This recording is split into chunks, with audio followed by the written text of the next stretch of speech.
You are listening to the Real Men Feel Show with Andy Grant. Real Men Feel encourages men to allow and express all of their emotions. Despite what you may have been taught, all emotions do serve you. Real Men Feel is committed to engaging in discussions that most men aren't having. All links mentioned in each episode are in the show notes found on the blog at realmenfeel.org. Now, let's get into this week's show. Hello and welcome to another edition of Real Men Feel. This is your host, Andy Grant. And, today we're exploring a topic that I know nothing about. Well, I shouldn't say that. I know something about it. We're talking about birth, and I've been born, but I am not a parent. I don't have children. Once in my late teens, early 20s, I went to a few Lamaze classes with a friend of mine to support her, but I've never witnessed a birth, never gone through any of that stuff. But my guest has. And that's really wanted to have him come on. And it's, I think talking about birth and men's role in it is a really unique thing. And so today's guest is a semi-pro football player, an artist, a public health professional, a doula, and most importantly, a man who cares about his community. So please welcome William Moore. Good afternoon or morning or wherever, evening, wherever it is that you are when you're listening to this. Thanks for having me on the show, man. I really appreciate it. No, it's my pleasure. And, it was a past guest connected me to you, suggesting that you'd be a great guest, and so let's get into it. I've heard of a doula, but I'm really not sure what it means, and I've definitely never heard of a male doula. So what is a doula? So a doula, essentially, the best way to put it is an advocate for mothers or expecting mothers or families. A doula is a birth attendant, somebody to be there to kind of help guide the mother or family. Let me change the language around that and stop emphasizing mother, but family, because birth work really is family work, but help guide the family through the process of birth. So whether there be any questions, anxieties that, arouse around, a giving birth, whether it be attending, attending prenatal visits with the family, talking to the doctors, making sure that all their questions are being answered, making sure that they're asking the right questions, making sure that they leave that office feeling like they've been listened to, feel like they've been heard and they have a grasp around what's going on.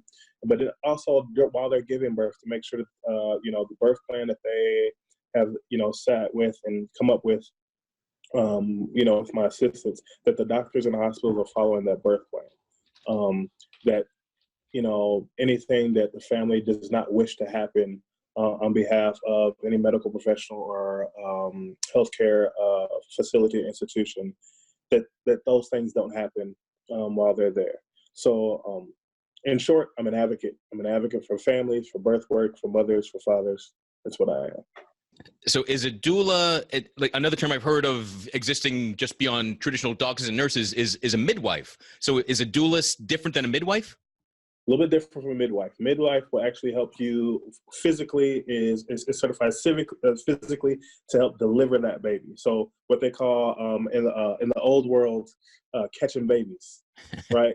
So they are actually there, able to help, guide the mother through the contractions and everything, receive that baby, cut the umbilical cord, the whole 9 yards. I'm simply there to be present, and to keep comforting and reassuring the family through that, through that process. And the actual doctor or midwife or whoever they choose to deliver their baby will be the one who helps them along with that. Okay. So a doula would never be the individual actually leading the delivery, catching a child, as you said. Yep, exactly right. So I would never be the one actually leading the delivery. It's important to let everybody know that doulas are not certified or licensed to deliver healthcare services. Okay. Right. What we are there to do, like I said, is advocate. So we're not there to dispense any medications. We're not there to make any medical decisions for the family. We're there to, like I said, advocate for them. We're there to make sure that they clearly understand their options and their choices. We're there to make sure that those doctors or the medical professionals respect their choices and things like that. Mm-hmm. But we're not there to make any life or death decisions. We're not there to, physically, receive the baby, any of those things. Okay.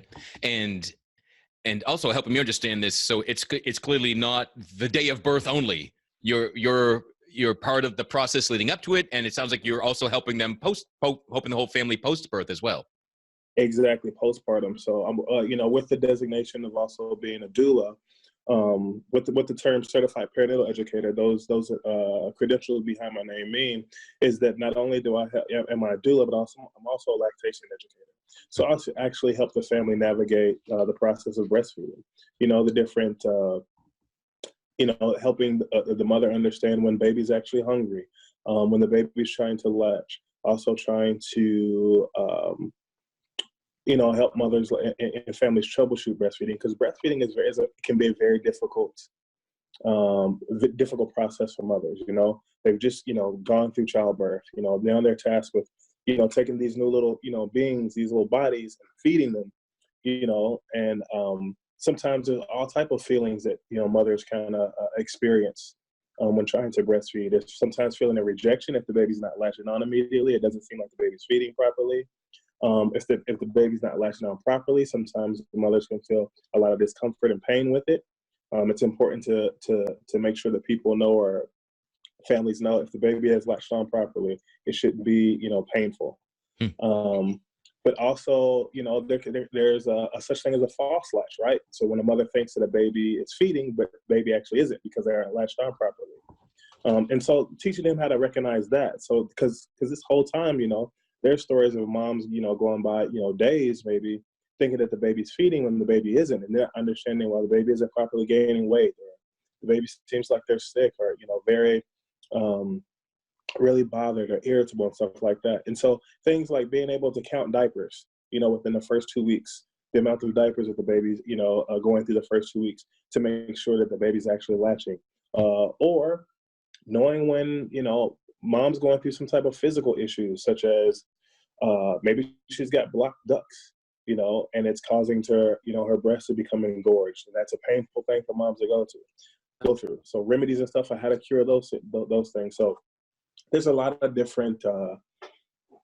Even though I'm not tasked with delivering the baby, I still have a lot of work to do, and there's a lot of duties with being a doula and a lactation educator. But it's something that I really enjoy doing. Cool. Is it common for men to be doulas? Am I just unaware of this army of men doing these services, or? So it is very uncommon. So you're not. It's not like you've missed what's going on in the world or anything. I, along with a colleague, a good friend of mine, became the first 2 men in the history of the state of Minnesota to be certified doulas and lactation educators. It really isn't a common thing, and the reason is because many people kind of view birth work, doula, being a doula, a midwifery, or lactation education, as women's work. And like I kind of said earlier, taking care of your family or birth work is not women's work; it's family work. And when it comes to looking out for the family, that it's incumbent upon everybody to do that. And so, because of that stereotype that it has, there's a lot of men that I've approached about getting the same certification, because this is a skill that I wanted to spread through the community, so that men can learn how to be more supportive of their significant others, or any woman in their family that's going through the birth process and going through pregnancy. And the first thing that comes out of the majority of anybody's mouth is, "Ain't that a woman's job? Ain't that women's work?" And the truth be told, it's not only just normal everyday people who experience and say some of the same things. People ask me all the time, "Do you get any pushback, or is anybody ever shocked when you tell them what you do?" And they go, "To be honest with you, it's actually other professionals who have a harder time with it than it is everyday citizens." I remember I was at a conference once, and I was actually going to be a speaker at the conference, and the lady didn't know exactly who I was, so she was asking me who I am and what I do. And I'll admit, I do not fit the stereotype of a public health professional, or a regular public health professional, or a birth worker for that matter. I'm 6 feet. I'm 240 pounds. I have dreadlocks that go down my back, and I have between 20 and 30 tattoos. So, more times than not, if people don't know who I am when I come into an area, and to speak, people are usually thinking, "Who is that guy, or whose bodyguard is it? Who is he being security for?" Right? Right. So she's asking me what I do. We're having a conversation, asking me what I do, and she goes, and I tell her I'm a doula. She goes, "What, a doula? Do you know what that is?" I'm like, "Yes, ma'am. I know exactly what it is." So, I wanted to, turn the question back on her and go, "A nurse? Do you know what that is?" But, I refrained from doing that. yeah, that's amazing. You're so outside their expectations that they think you must not know what you are, or you're using the wrong word or something. Oh yeah, for sure, for sure. That's cool. And so it's kind of a double-edged sword, right? Because I get a lot of that. I get a lot of that, in different spaces. People being shocked or surprised or thinking, "Well, you don't look like that's what you're supposed to do," or, "That's women's work." But that's what, honestly, one of the things that I seek to do, not only professionally but personally, was really a breakout of the realm of labels. Labels can be very divisive, and because they're divisive, also kind of be very destructive. And I just think the more we can kind of get people out of really siloing each other into different things, the more we can be of use to one another. I like to think about humanity as more like a bunch of different organisms, right? Which is what we are. But we need to have more of a symbiotic relationship, which means that we're growing together, we're feeding off each other, we're helping each other grow, be more productive. There's too many situations or too many relationships out there that are like more parasitic. One feeding off the other, getting stronger on the other, withering away and dying, and things like that. And ironically enough, that's a conversation that I have a lot with some of my clients in the groups I have, because before we can really get down to helping, mothers and fathers or the partners per se, because we know the dynamics of relationships are different these days. It's not just necessarily a mother and a father. Sometimes it's two mothers, sometimes it's two fathers. But before we can help people really understand the dynamics of birth work and how to properly be there for one another, where our child is concerned, I found that there's really a lot of people out there that don't even understand the dynamics of a healthy relationship. There's a difference between a symbiotic relationship, which is healthy, a parasitic relationship, and then people who are just like cohabitating, coexisting. There's no real love or care there. They just occupy the same space. And until you can really help people understand where they are in that spectrum, or when you're able to help them understand where they are in that spectrum, it becomes a lot easier to help them understand or help define one another's role during the birth process and raising their children. And the reason that is important is because anybody who works in early childhood development will tell you that the best chance any child has at reaching all their early childhood milestones is to have both parents or two parents actively involved. They don't have to be together. They don't have to be in a relationship, but they both need to be very, actively involved with that child's development. And a lot of times, because of lack of understanding about the relationship dynamics and lack of understanding about one another, you see a lot of conflict kind of arise between both parties, and they're not able to really be there and successfully co-parent, whether or not they're in a relationship or not in a relationship. Cool. So you've talked about a lot of your desire to get out of silos and break down labels, and but so is that what did you become a doula to think of, like, what's the kind of the most outside the box thing I could possibly do, or what brought you into that work? So it's a funny roundabout story how I came about being a doula. So I work for the county public health department as a health educator. So one of my main responsibilities with that is managing grant funding to make sure that it goes into all the public school systems in an effort to prevent chronic disease and illness. And the way in which we do that was to pretty much upfront invest a lot of money as far as into health eating and physical activity, and to set up a sustainable infrastructure so that we create policy systems or environmental changes in the school systems, but also in the minds and the communities of the children, so that if they are exposed to healthier foods and are educated and learn how to prepare some of these foods, or get more active or engaged in physical activity and eating properly, when they're younger. And there's a whole other part of that too, because I know economics has to do with that too, economics, accessibility, and things like that. Then what happens is that becomes a part of who they are. And so they grow up with these good habits. Mm-hmm. And when they grow up with these good habits, they have their own children. And they teach these good habits to their children. And, these good habits, proliferate their families. And so in the end, what it does is by, investing a couple $100,000 or a couple $1 million up front to teach good habits and to set up a sustainable infrastructure around teaching those good habits, we wind up saving billions of dollars and not having to address obesity, high blood pressure, diabetes, things like that on the back end. Cool. Well, at the risk of, trying to cut down being long-winded, like I know I am, there at the county, they had a men's group that they were starting. It was called Club Dad. It went along at the same time as a group called Club Mom, and they were looking for facilitators. Now, my leadership kind of approached me about being a facilitator for this group. And I was like, you want me to facilitate or lead Club Dad? And they're like, yeah. I was like, you realize I don't have kids, right?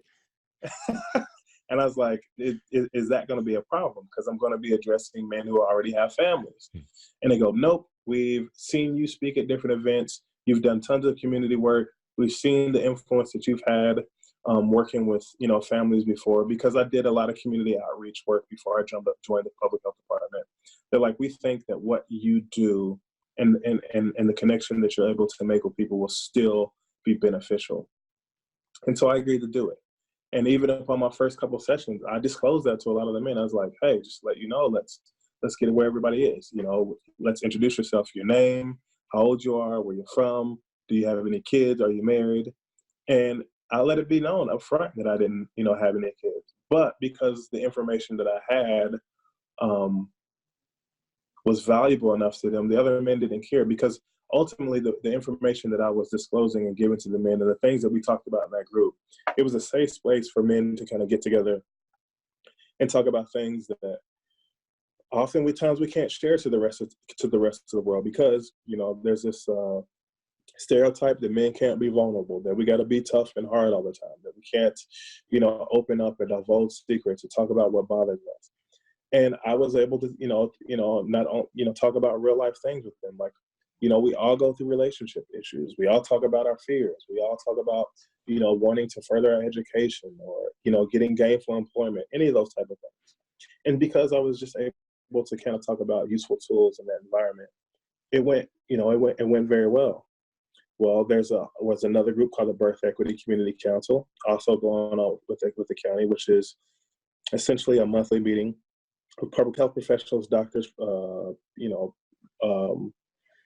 everyday citizens, about how to address birth equity issues in our community, because there's a huge disparity when it comes to birth equity where I live at. For every white baby that dies before the age of 1, 4 Black or brown babies die before the age of 1. And the maternal death rate for Black women is 243% more than white women, which is astronomical. It's absolutely ridiculous. And so what they do is, the purpose of the Birth Equity Community Council was to bring all these different people together from all walks of life and talk about, through their lens, what are they seeing in the community that help contribute to these horrible statistics, and different strategies that we could use to address them. Well, they had no male representation there. And since I was, working along in Club Dad, which goes, like I said, during the same time as Club Mom, they decided, hey, Will, why don't you start coming to the Beck meetings? So I started going to the Beck meetings and becoming the male representative. And one of the ideas that came about in Beck was, what are some of the out-of-the-box ways that we could address the disparity in the infant mortality rate and the maternal death rate? Well, one of the things that we all started to talk about was, if you want to talk about all the different resources that are out there for mothers or children, as public health professionals, most of us could go on for about 30, 45 minutes naming off different resources or organizations that help specifically women and children. Even when they say family, they're only geared towards women and children. But when asked when there were, or what resources were out there for men or fathers or single fathers, or just fathers in general, or the entire family, not just women and children, Barely anybody can name anything. And so if we live by this creed or this idea that it takes a village to raise a child, but we're only equipping half the village to do so, yet we're wondering why, these huge disparities are still out there, and we're not, certain children aren't reaching, early childhood milestones, and the family dynamic is falling apart. We got to recognize that that's a broken model, and we keep year after year pouring a lot of funding and resources into this model that is broken. So a couple people came up with the bright idea of, why don't we get more men involved in the birth process? Why don't we train men to become doulas and lactation educators? That way, they have they understand the foundation of what it's like for women going through birth. We get them more engaged in the in the family and the birth process, prenatal. But also, what that does is, if you have the man more involved in the beginning, or the father more involved in the beginning, you've already set the tone, the expectation, and empowered him to feel and be involved postpartum, which is what we're seeing a lot. Fathers not being around after, and what we learned too during this process is that it wasn't because men did not want to be a part of their children's life, or didn't want to be a more part of the birth process. Once again, a lot of society was telling men that this isn't your role. Your role is to only help create the baby and then discipline them and fund them when they're here. Nothing else. And so when you condition a man for 9 months, consciously or subconsciously, that is his only role and purpose, what do you think is going to happen after the baby's born? And so this was a way to really kind of address that, letting him know and reclaim his role. And by being able to feel more comfortable and empowering him to know that he does have a role in this process and that his role is significant, he can then also advocate for mom, and be alongside her and empower and support her during the process. Because it's not easy carrying another being inside you for 9 months. It's not easy going through labor. It's not easy, going to prenatal visits and talking to these doctors about how your body's changing, going through these hormonal changes and physical changes, and thinking about what's to come by yourself. You need to have somebody there with you, and especially in cases of mothers who will be first-time moms, have somebody that can advocate for them, right? And ask the questions that they're afraid of asking or didn't think to ask. And so in essence, I kind of looked at that, and I've always, anybody that knows me will tell you, I've always kind of been the person who, if you gave me a path, and it's split 2 ways, and both ways are paved, chances are I was always going to take the wooded area that was not paved at all, just because that just happened to be my life. Like, how can we make things a little bit more difficult sometimes? How can we turn something to an adventure that probably shouldn't be? And so I was just like, this is different. I've always done something different. Why not? But more importantly, it gave me a different way to kind of give back to my community, right? Learn these skills to help work with different families and empower parents to both be involved and address, maternal death rates and infant disparities and infant mortality rates. And then also kind of teach men to be more involved. So I really kind of, it was just really a different way of really trying to rebuild a family dynamic from the ground up. And I just thought it was a cool thing to do. So I did it. And then once I started going through the training and learning the history of midwifery and doula work and birth work, it went from something that I wanted to do to something that I saw as my responsibility. It was my responsibility to give back to my community in that way. And that's what I wanted to do. Wow. Yeah, it's really fascinating. And going back to the wide disparity in the birth rates you mentioned, was that in your county, in the state of Minnesota, in the country? So the disparity in the maternal death rate, that's a national number. Oh, wow. The disparity in the infant mortality rate, that's a state of Minnesota number or Ramsey County number. Both of them are very significant.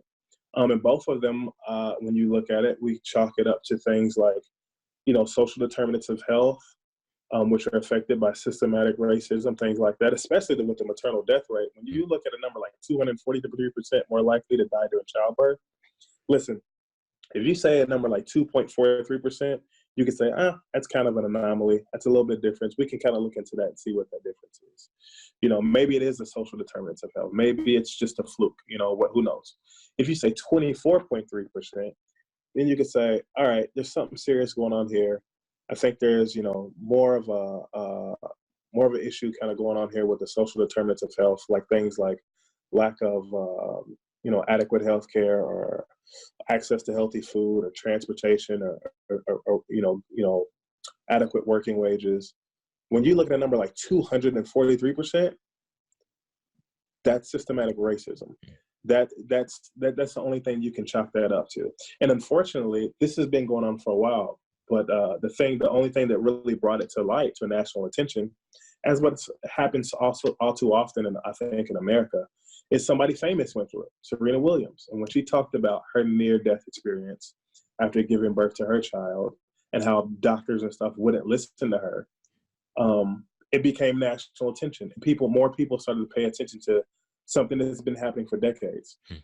And like I said, it's just not just with that; it's with everything. When you look at the past couple of years with the suicide of Anthony Bourdain and was it Kate Spade? Yeah. Who killed herself? Now all of a sudden people wanted to talk even more about mental health and suicide prevention. And it's like, are you kidding me? These things have been happening forever. You know, it's you know, mental health has always been an issue. But it takes somebody that comes from wealth, not at all downplaying the pain and stuff that their friends or family have gone through, and not saying that it's not as important. But all these things that I just brought up should be important for everybody, right? Not just whether or not you're wealthy or not just whether you're white, you're black, you're Hispanic, you're, you know, Asian, none of that should matter. Mental health, you know, birth equity, birthright, all that type of stuff, those are human rights. And they should matter for everybody. It shouldn't take somebody of prominence to go through something, to either die or go through something traumatic for us all of a sudden to care about the least of those. So that's also a part of it too. It's an innovative. My work is an innovative way for me to address something that's been going on in my community for a long time. Cool. Yeah, you talked about men not being involved because they, you know, it's not men's work. So when you invite a man in to be more involved, you know, pre-birth, through the birthing day hours, and after, to be more engaged in their family, do you find that they are resistant, or just being asked, or like, are they eager to participate? No. So there's two different extremes. What you'll either find is there are some men out there who are, despite the stereotype, are very actively involved and want to be involved and are there every step of the way, right? It's only because society gets in the way, or even friends and family members kind of buck back at them about that. For instance, I had a client who talked about how he was so excited about you know, the birth of a child, you know, coming up, and how I was bragging about it and talking about it. And people were telling him, well, you ain't pregnant. You're not going through anything. Your back's not hurt. Your feet's not hurt. You're not having the morning sickness. And it's just like totally destroying this guy's moment. He's happy. He's excited. And they're telling him, again, in an indirect way, you don't matter to this process because you're not the one carrying the child. I had a client who talked about several times going to prenatal visits. And he would ask the doctor questions and the doctor would ignore him. The doctor would talk over him, talk through him, talk around him, but never talk to him. One client even was removed from the delivery room while his significant other was giving baby because he kept asking questions. The doctor refused to ask them, and he kept asking the doctor, why won't you talk to me? So he had him removed.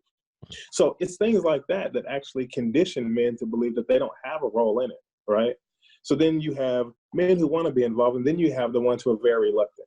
Because it is looked at as women's work, because it is looked at, and as men, we, you know, whether there's a debate out there whether some men believe in toxic masculinity or not.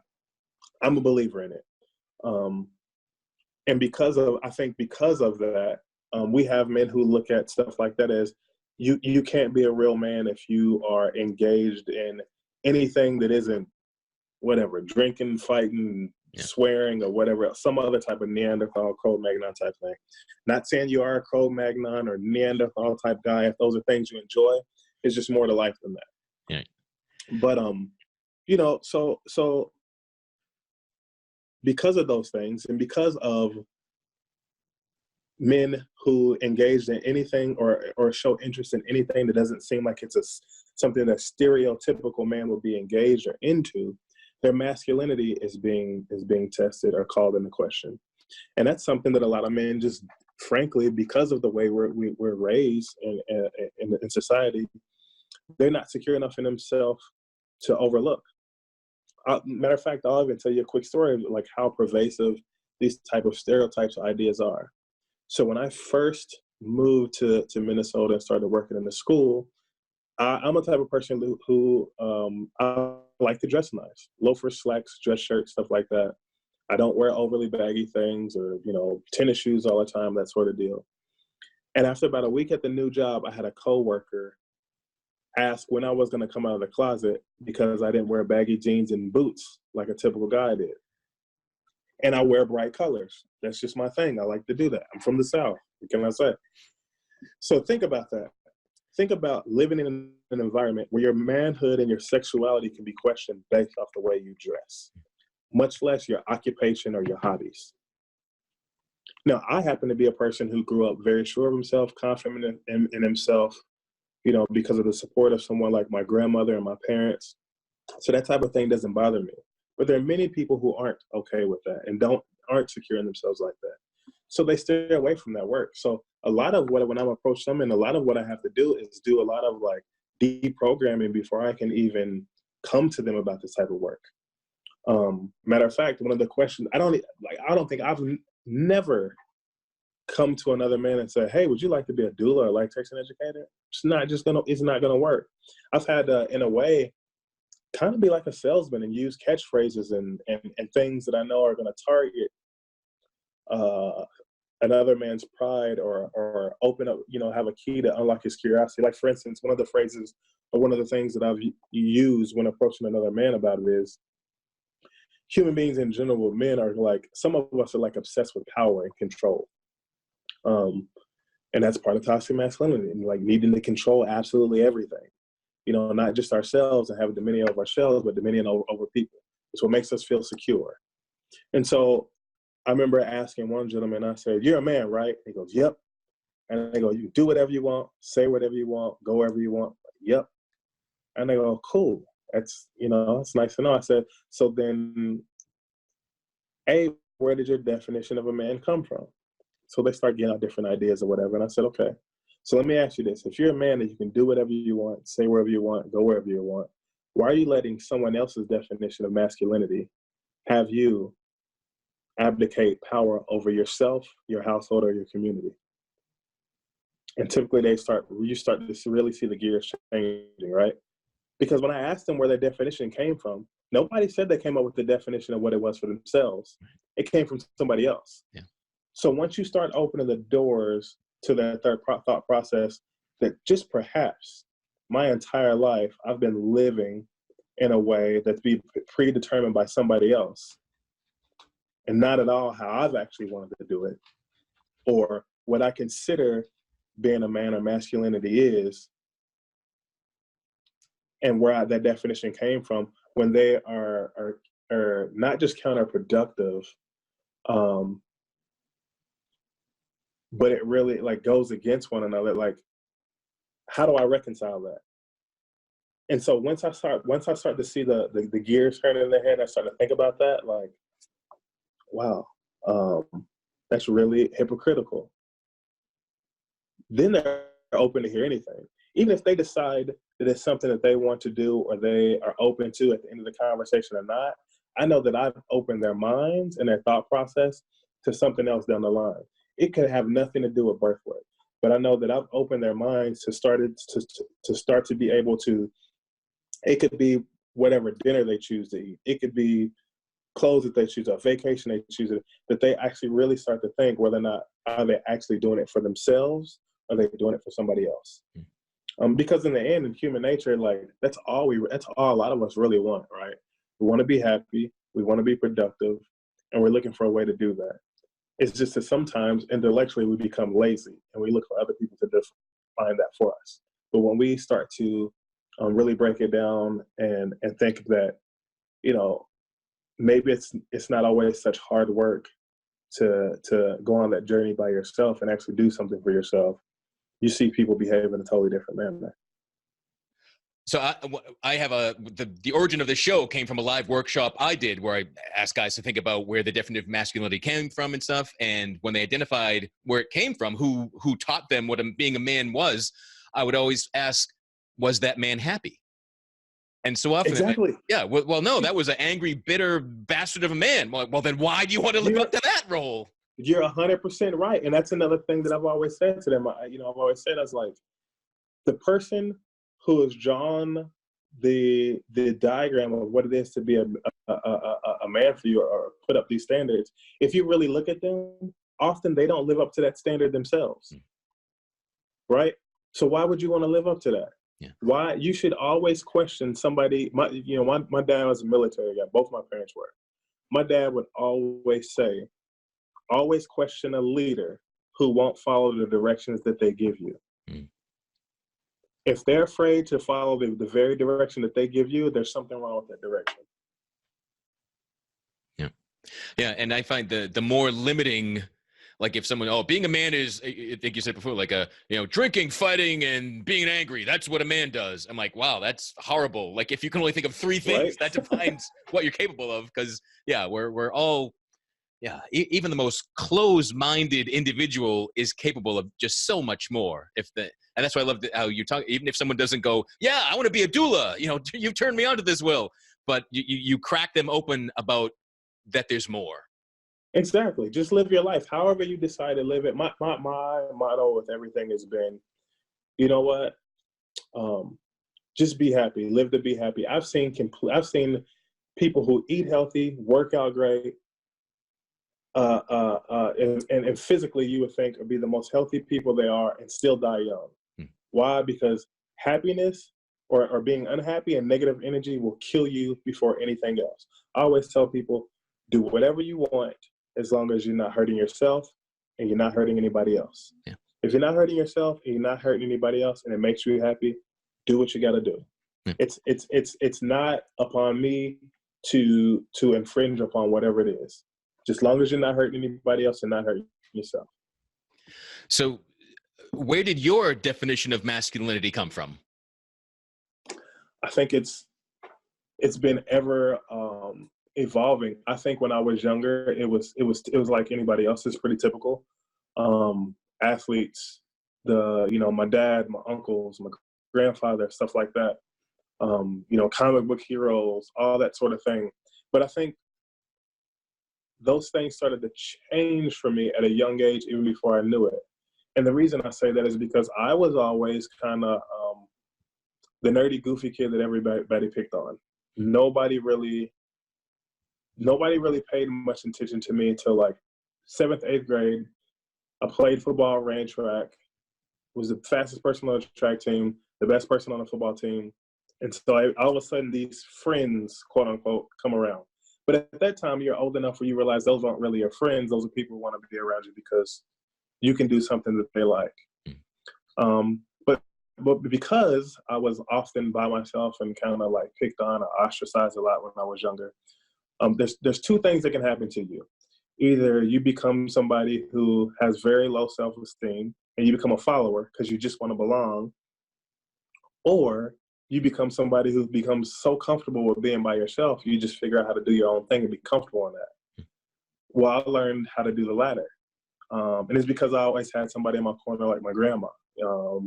I lived with my grandma until I was 18 years old, left for college.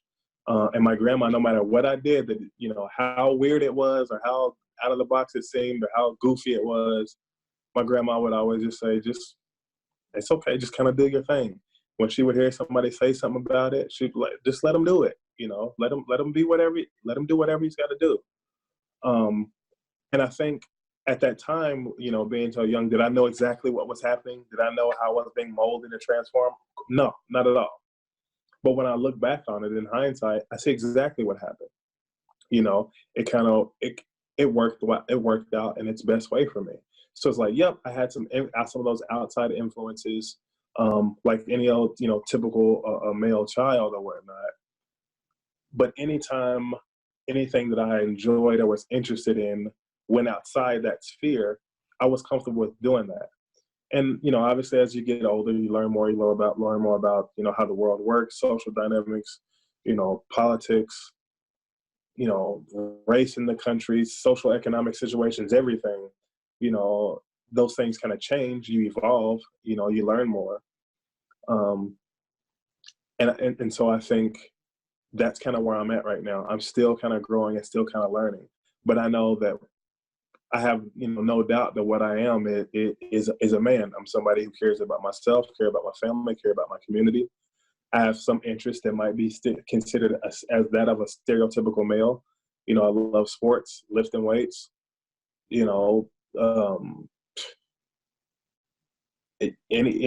whatever else out there. I love fast cars. I love the race, all those sort of things. But then I have some things that I'm into that some people might consider, not stereotypical male.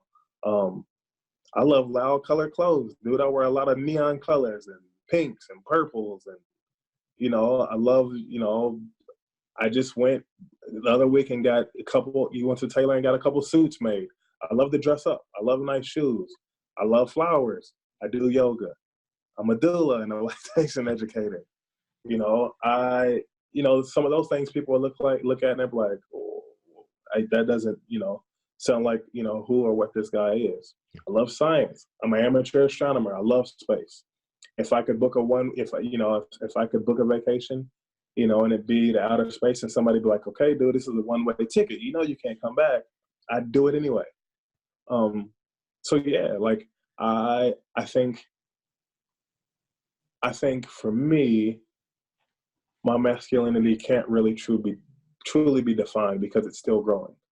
My masculinity is whatever I make it out to be, because I'm confident and sure of who I am. I love my community. I love myself. I love my family. I do my best for all those aspects of my life. And I'm good with that. I'm secure with it. That's what makes me who I am. That I am a man. That is freaking awesome. I am so thrilled and happy with that response, because that's what I try to get across to so many guys. Like when you're comfortable in who you are, when you love yourself, well, what's a real man? It's whatever I do is what a real man does, because that's what I am. Yeah, and exactly. And you allow your definition to breathe and to grow with everything that you do. So yeah, there's nothing you can do that isn't manly, because you're a man and you're doing it. It just is. It's just what it is, right? And I think the moment you start living for somebody else or letting somebody else to define you, that is an equivalent of a slow death to me. And I don't have many fears in this life, if any. That is one of them.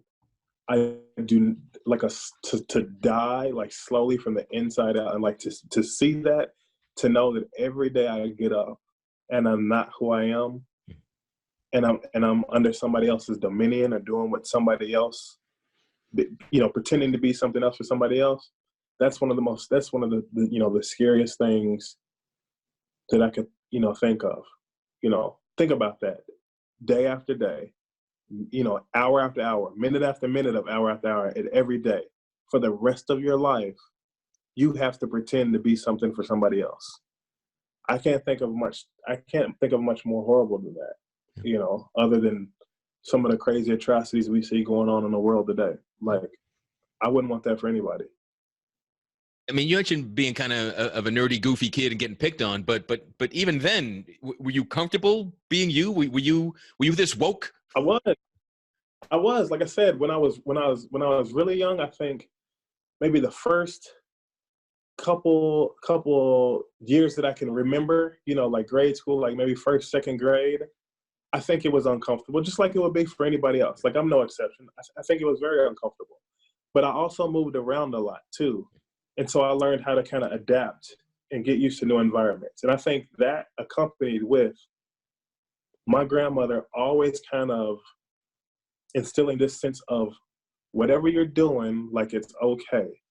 Like, as long as you're not hurting anybody else, as long as you're not hurting yourself, as long, like, you get good grades, you don't get in trouble, like, it's okay. Like, there's nothing wrong with that. I think that, and I know that everybody does not have the luxury of maybe having that messaging in their household growing up. I, by all means, did not have it easy growing up, but I did have that messaging in my ear from my grandmother.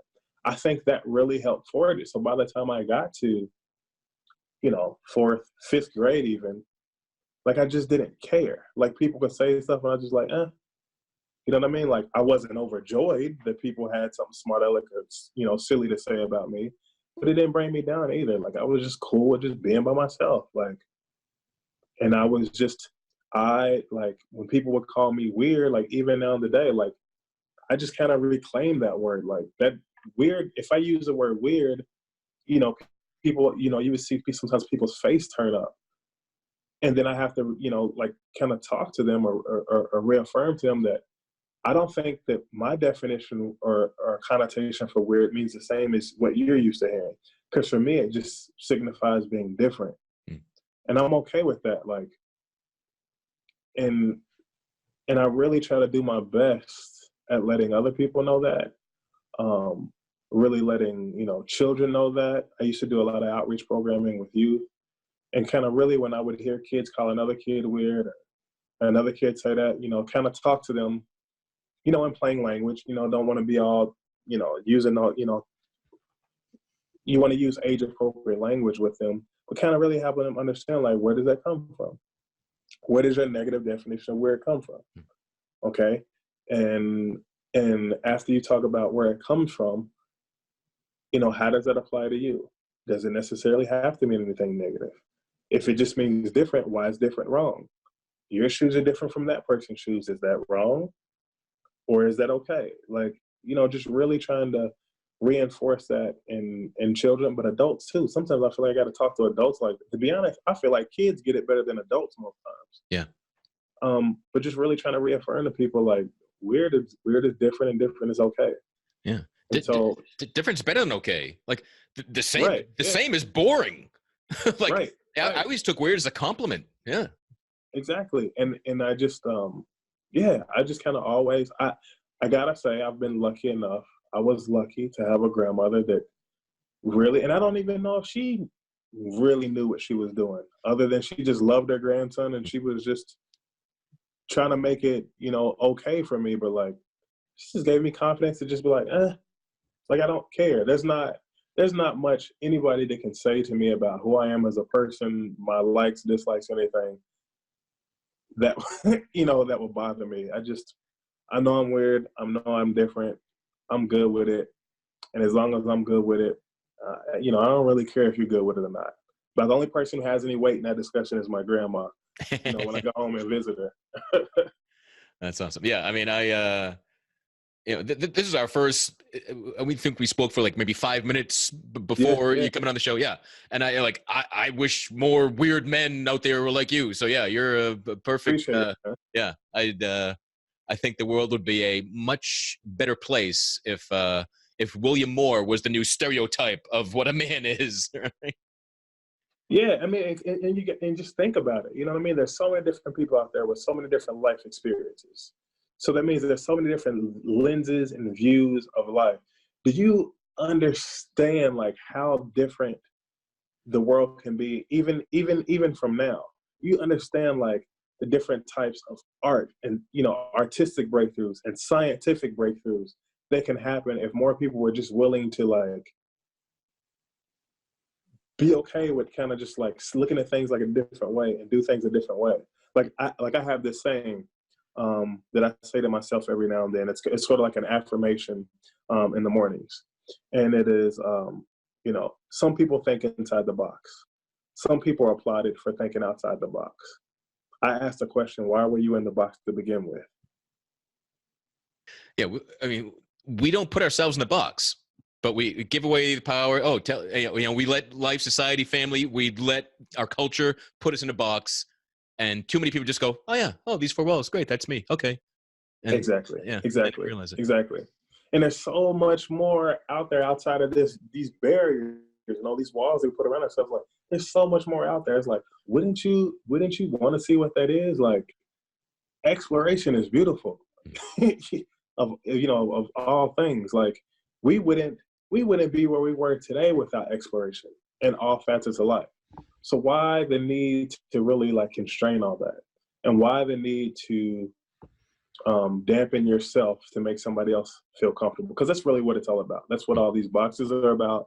That's all what these lazy definitions about masculinity or femininity or whatever are about. They're about somebody giving a lazy ass definition to make themselves feel secure, because they're too lazy to experiment or explore themselves, or too afraid, right? And the moment they see somebody else willing to go out and do something different, what do people like to do? I don't think you should do that.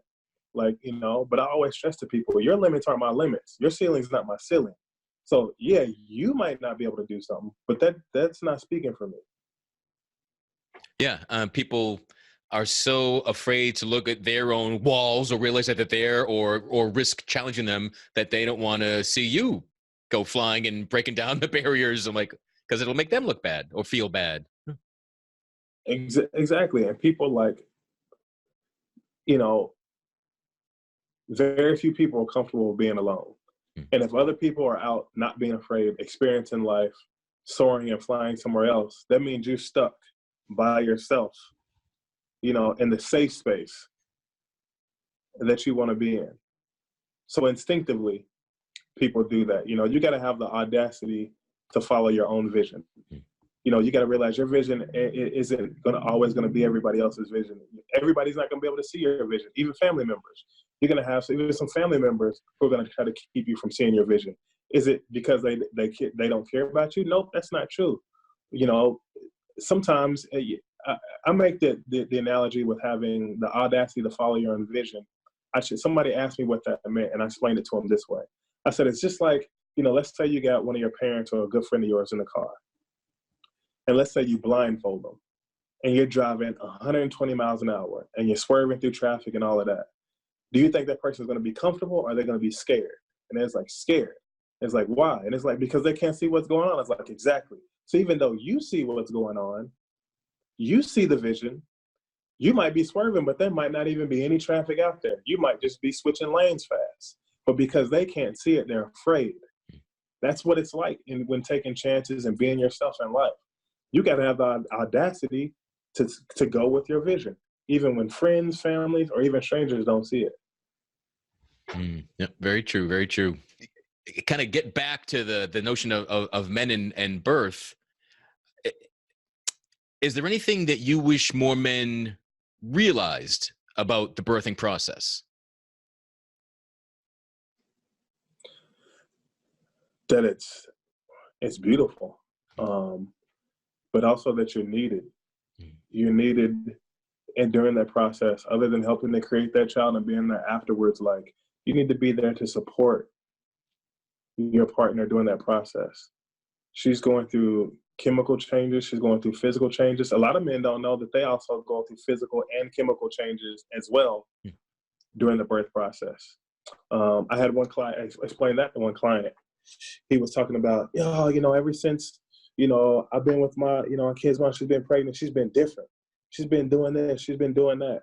I just don't know if it's going to work. I was like, that's, that could be the case. I was like, women go through physical changes and chemical changes which affect their emotions during the process. I said, but did you know men go through those things too? He's like, what? I was like, yeah. I said, so maybe you're the one who changed. There's more to that story, than just that. There's a part to where, to be honest, I felt that those two just didn't know each other because they hadn't been together long enough. So the end of that story went, I was willing to bet that neither one of them changed. They just never knew each other to begin with.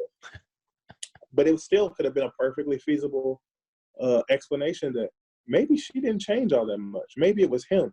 And because men are conditioned to not really address our emotions or to seal them off, he was going through some things, not knowing how to properly manage them. And so that frustration was manifesting itself in the relationship. And she's reacting different to it. She could totally not be the one, inciting some of the arguments. Maybe it was just him. Maybe it was neither one of them. But the point is, neither one of them will know those things until they have the conversation, start learning more about how they both biologically react to her bringing a new life into the world.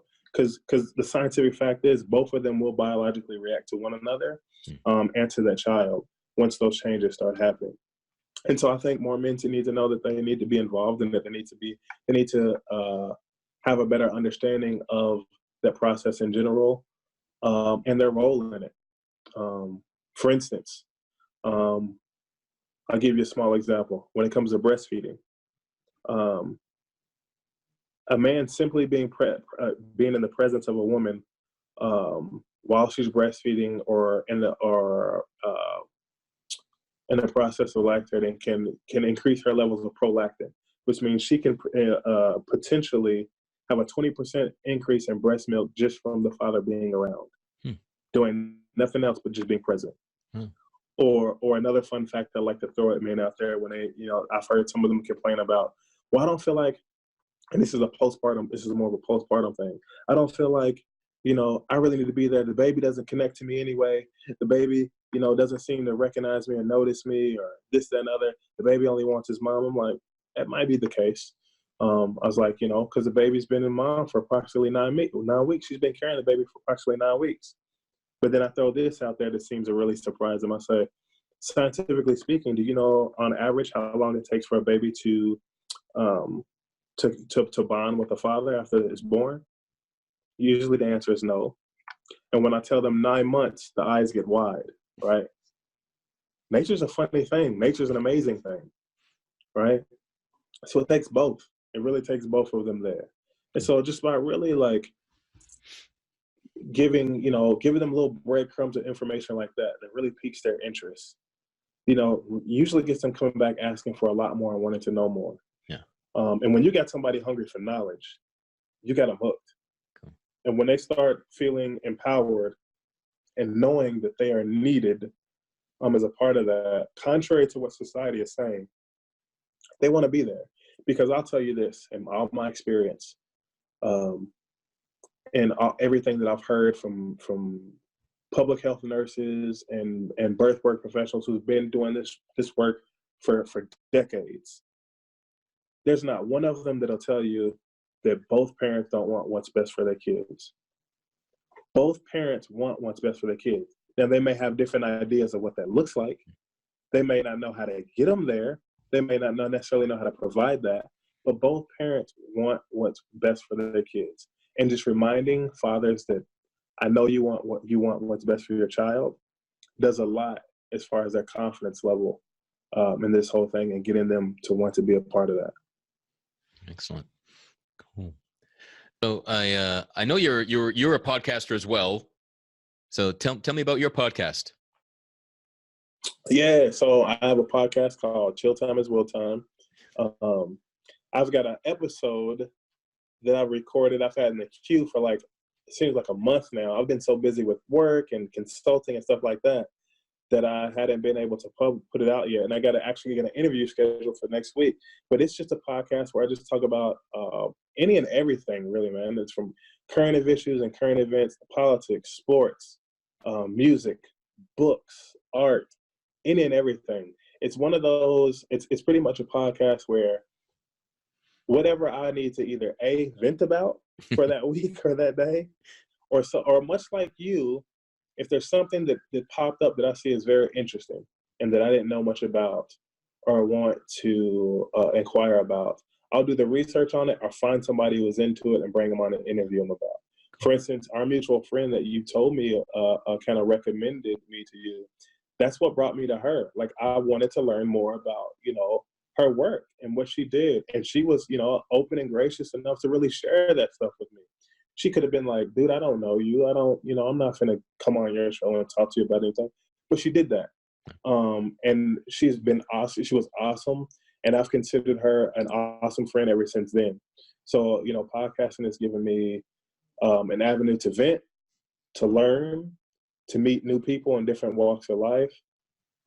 And in many cases, make some good friends in different parts of the world, in different parts of the country, and in different walks of life as well. Cool. And so what's the best way for people to connect with you, to find more information about you? If they're looking for a doula in Minnesota, like what's the best way? Yeah. If you're looking for me in terms of or have any ideas or want to, be interviewed on the podcast, they can just email me at chilltimepod@gmail.com. And if you're somebody who's looking for a doula or a lactation educator, somebody to consult with, healthcare professionals or healthcare institutions, which is something I do, you could email me at wrmore.cpe.consult@gmail.com.